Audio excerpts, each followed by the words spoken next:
Assalamualaikum warahmatullahi wabarakatuh. Salam sejahtera untuk kita semua. Kembali lagi dengan saya Lalian Ardiansyah, Prodi S1 Bisnis Digital Universitas Bumigora. Pada pertemuan kali ini kita akan membahas tentang pengolahan modal kerja, di mana seperti yang kita ketahui sebelumnya, pada pengantar akuntansi kita pernah membahas tentang aset, liabilitas, dan modal. Nah, pada kesempatan kali ini kita akan membahas tentang modal kerjanya. Nah, seperti yang kita ketahui juga, modal kerja itu merupakan dana yang diperlukan oleh perusahaan untuk memenuhi kebutuhan operasional sehari-harinya. Nah, seperti pembelian bahan baku, pembayaran upah gaji, dan membayar hutang, dan lain-lainnya. Masa perputaran modal kerja terjadi pada saat kas ditanamkan pada elemen-elemen modal kerja hingga menjadi kas kerja lagi. Nah, jangka waktunya itu adalah kurang dari 1 tahun atau berjangka pendek. Dan pada masa perputaran modal kerja juga menunjukkan tingkat efisiensi penggunaan modal kerja. Semakin cepat masa perputaran modal kerja, maka semakin efisien pula penggunaan modal kerja, dan tentunya investasi pada modal kerja juga semakin kecil. Konsep modal kerja itu kita pahami atau kita bagi atau terbagi menjadi 3 model. Yang pertama adalah model kerja kuantitatif, yang kedua adalah model kerja kualitatif, dan yang ketiga adalah model kerja fungsional.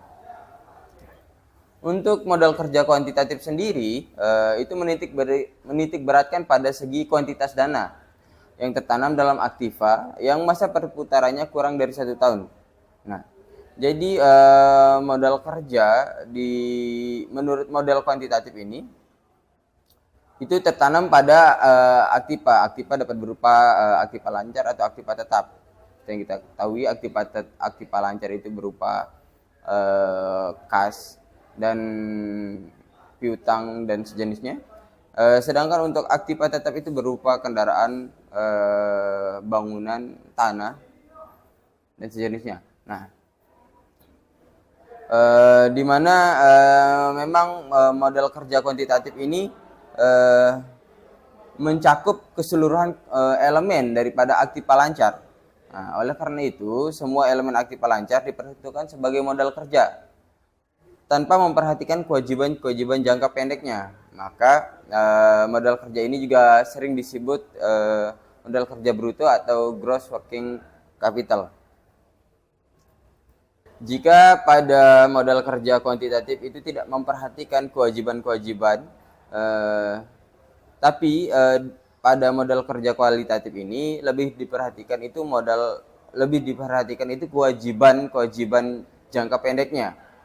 Sehingga modal kerja itu khusus untuk operasional sehari-hari. Nah, di situ perbedaan antara modal kerja kuantitatif dengan modal kerja kualitatif, di mana seperti yang dijelaskan, kalau modal kerja kuantitatif tidak memperhatikan kewajiban jangka pendeknya, sedangkan modal kerja kualitatif itu memperhatikan memperhatikan kewajiban jangka pendeknya. Sehingga pada modal kerja kualitatif ini diharapkan dengan mengkhususkan modal kerja dan memperhatikan kewajiban, pembiayaan untuk operasional sehari-hari itu atau permodalan untuk operasional sehari-hari itu tidak terganggu seperti itu.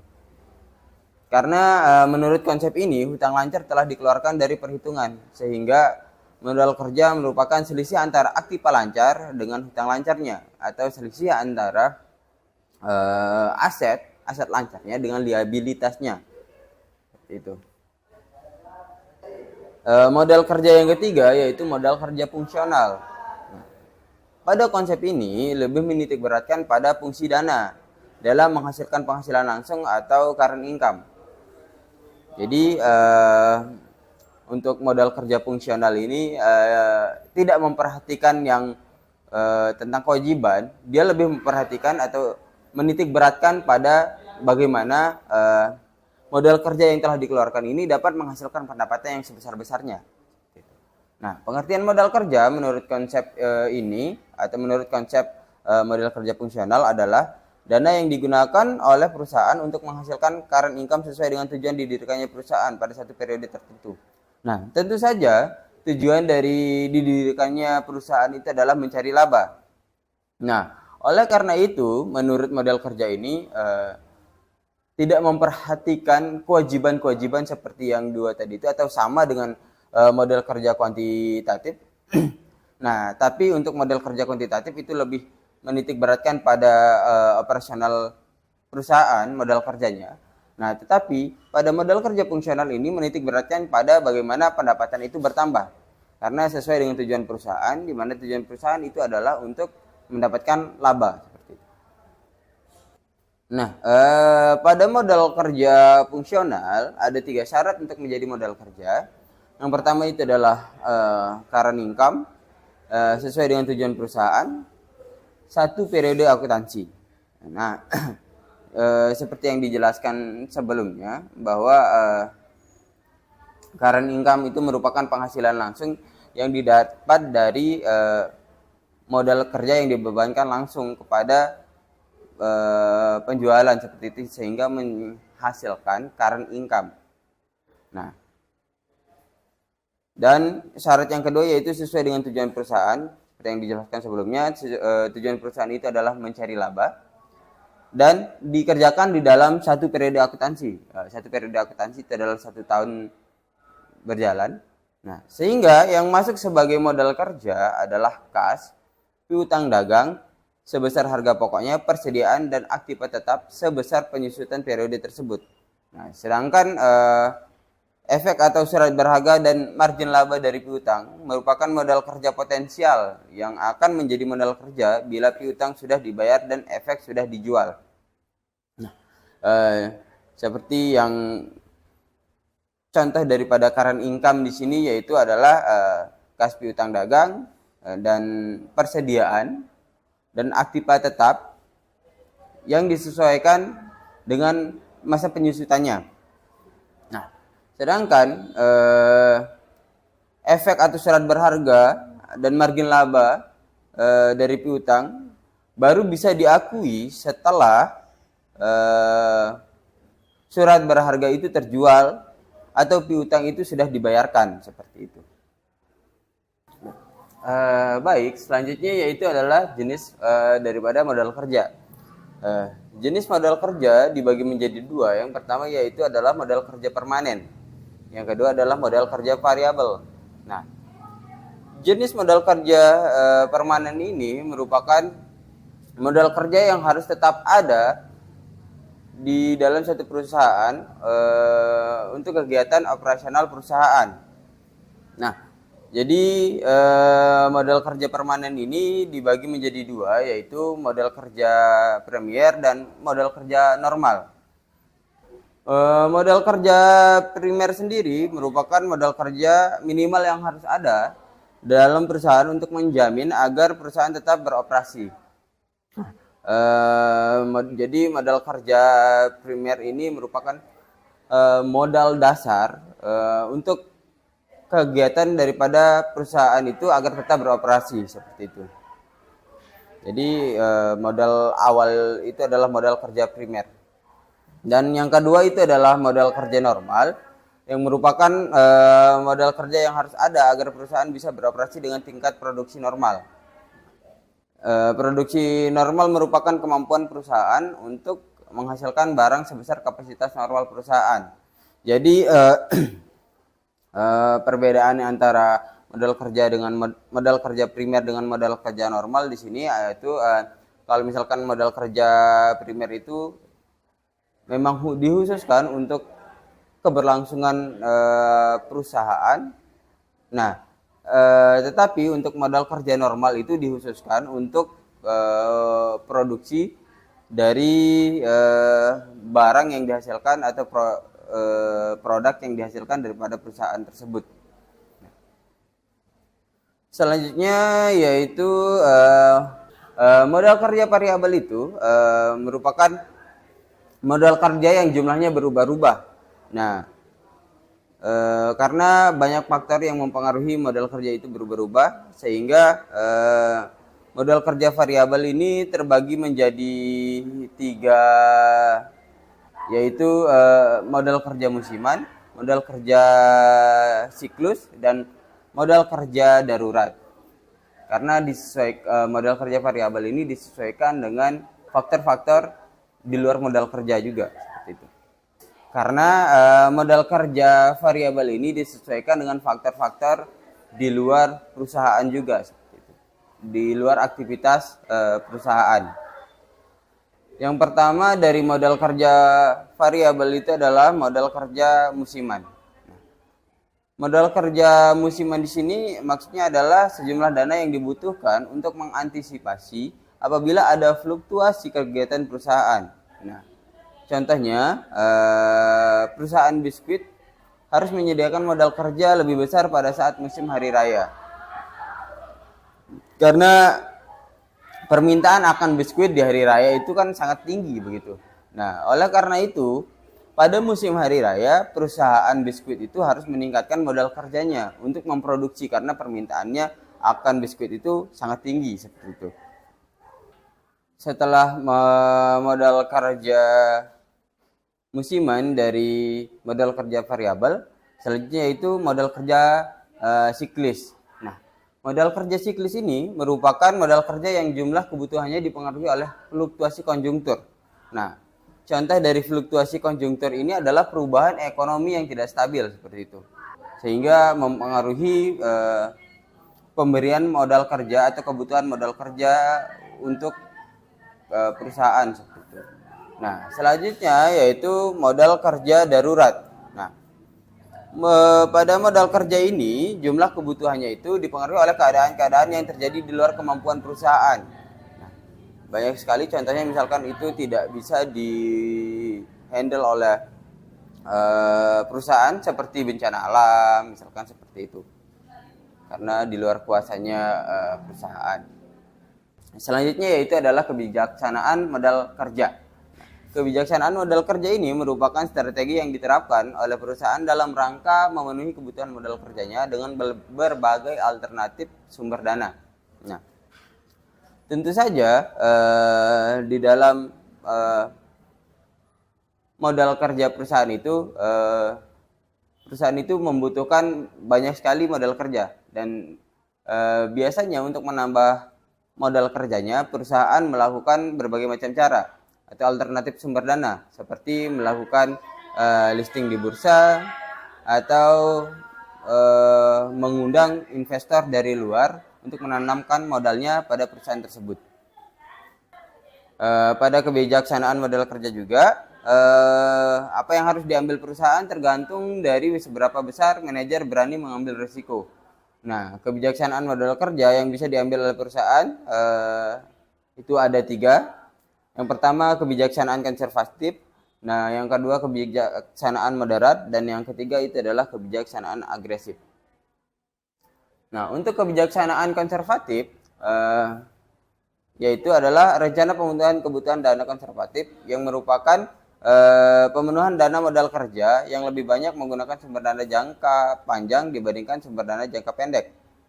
Di dalam kebijakan modal kerja permanen sebagai modal kerja variabel dipenuhi oleh sumber dana jangka panjang, sedangkan sebagai modal kerja variabel lainnya dipenuhi dengan sumber dana jangka pendek.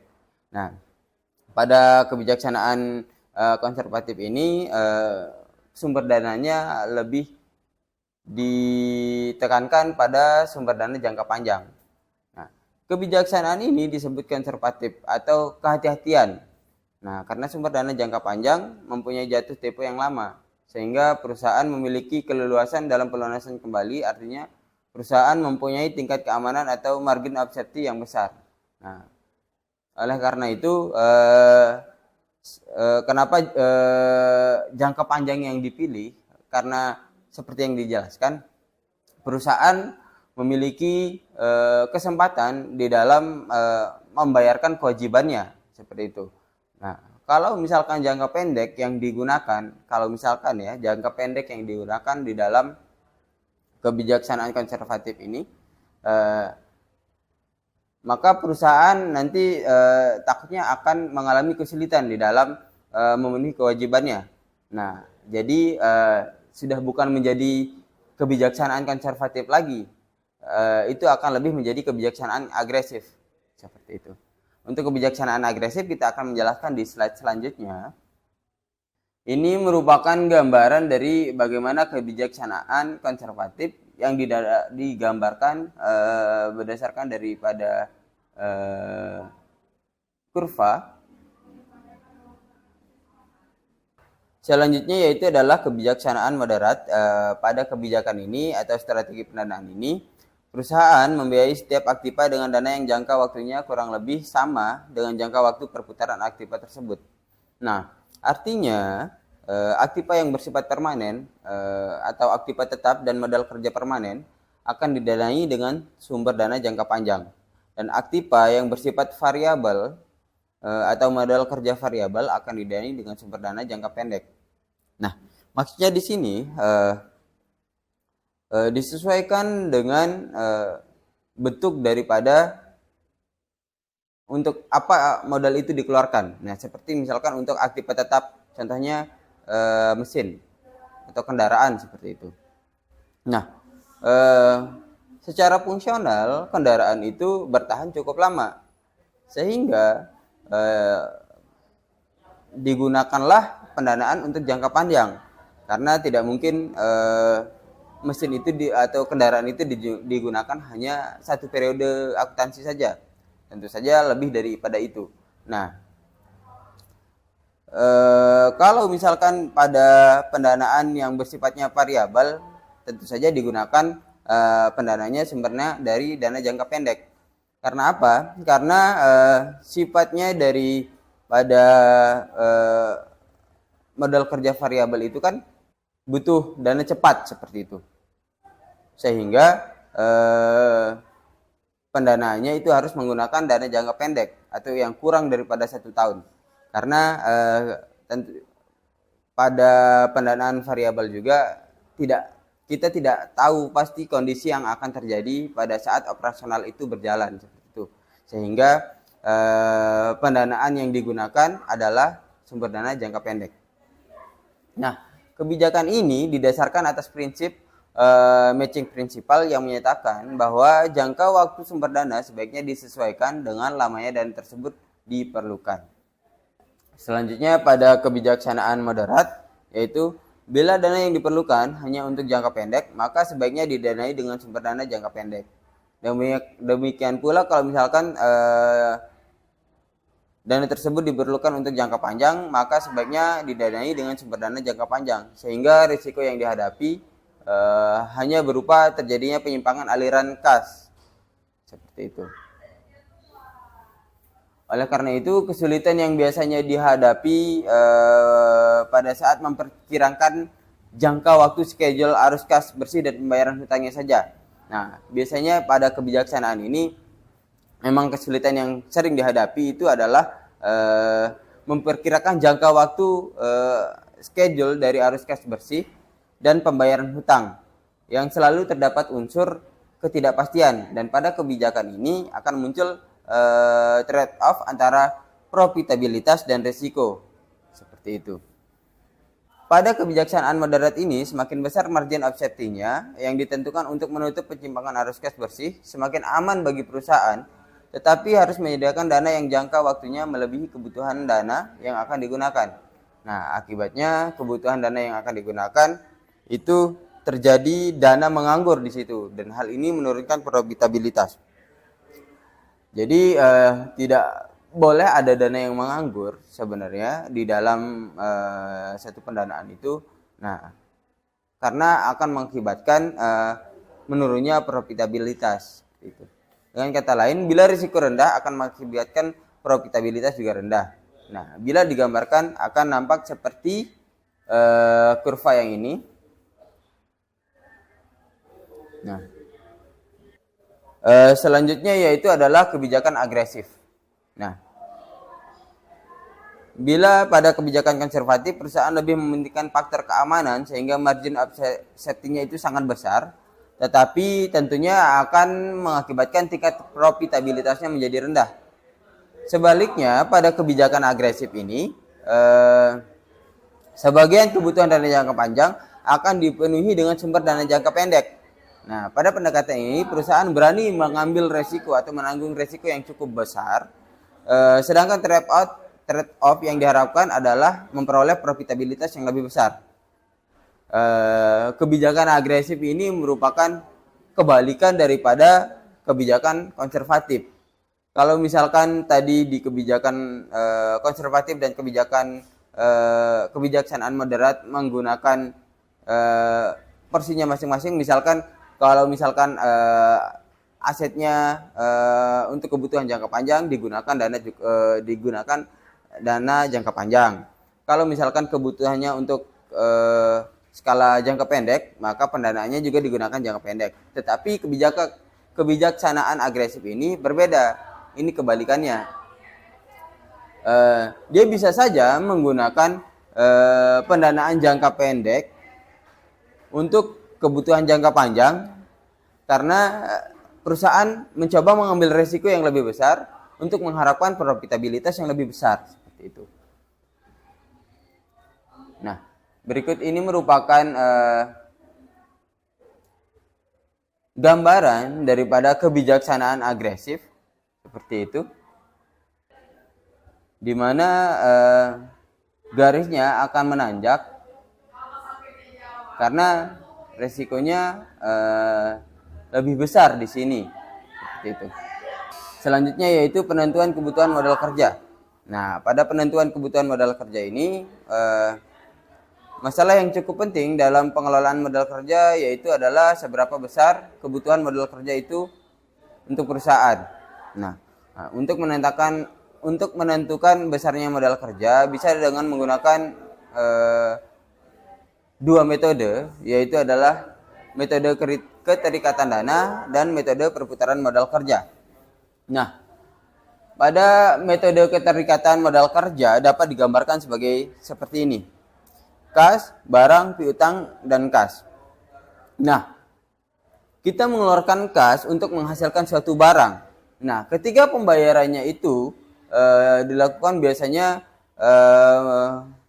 pembayaran dilakukan secara hutang seperti itu, atau secara kredit seperti itu, sehingga menghasilkan piutang untuk kita.